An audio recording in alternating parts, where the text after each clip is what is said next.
Հրապարակ թերթը գրում է Փարաքարի համայնքապետ Վալոդիա Գրիգորյանի սպանությունից ժամեր անց Նիկոլ Փաշինյանը շտապեց գրառում անել, դատապարտելով կատարվածը եւ ասելով. մանրամասն վերլուծության պետք է ենթարկվի հարցը, թե կանխարգելիչ ինչպիսի գործողություններ պետք է կատարվեին Փարաքարում բռնությունների շարքը թույլ չտալու համար, ովքեր պիտի կատարեին եւ ինչու չեն կատարել։ Ոմանք ակնկալում են, որ նա պաշտոնանկ կանի ներքին գործերի նախարար Արփինե Սարգսյանին, մինչդեռ մի քանի մանր գլուխներ թռցրին ու հարցը փակվեց։ Ըստ ամենայնի նախարարի արտաքին հովանավորները բավականին ազդեցիկ են։ Նա վայելում է հատկապես Հայաստանում ԱՄՆ դեսպանի աջակցությունը։ Թերթի տեղեկություններով նախարարն օրեր առաջ խորհրդակցություն է հրավիրել եւ մի բան էլ ինքն է սպառնացել ենթականներին, այդ թվում ոստիկանապետ Արամ Ղազարյանին, որ եթե նմանատիպ հանցագործությունները շարունակվեն, զանգվածային ազատումները իրականացնելու, ուստի պետք է կանխարգելիչ միջոցառումներ ձեռնարկեն։ Գրում է թերթը։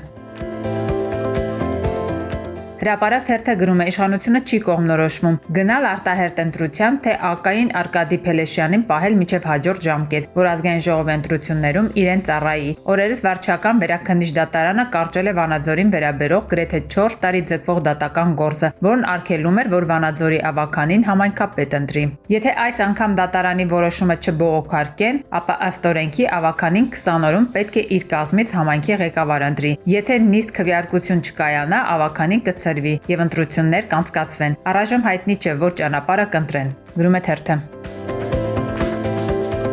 Հրապարակ թերթը գրում է հոկտեմբերի 16-ին ազգային անվտանգության ծառայությունը Շենգավիթի դատարանի մոտից ասֆալտին փռելով բերմաներ ենթարկել փաստաբան Ալեքսանդր Կոչուբաևին։ Թերթի տեղեկություններով Կոչուբաևին ոստիկանության այն մեքենայում, որով տեղափոխել են քննչական կոմիտե, բռնության են ենթարկել, հարվածներ հասցրել։ Եվ եթե բերման ենթարկելու process-ը տեսագրվել է, ապա բնականաբար մեքենայում տեղի ունեցածի տեսագրությունը չկա։ Գրում է թերթը։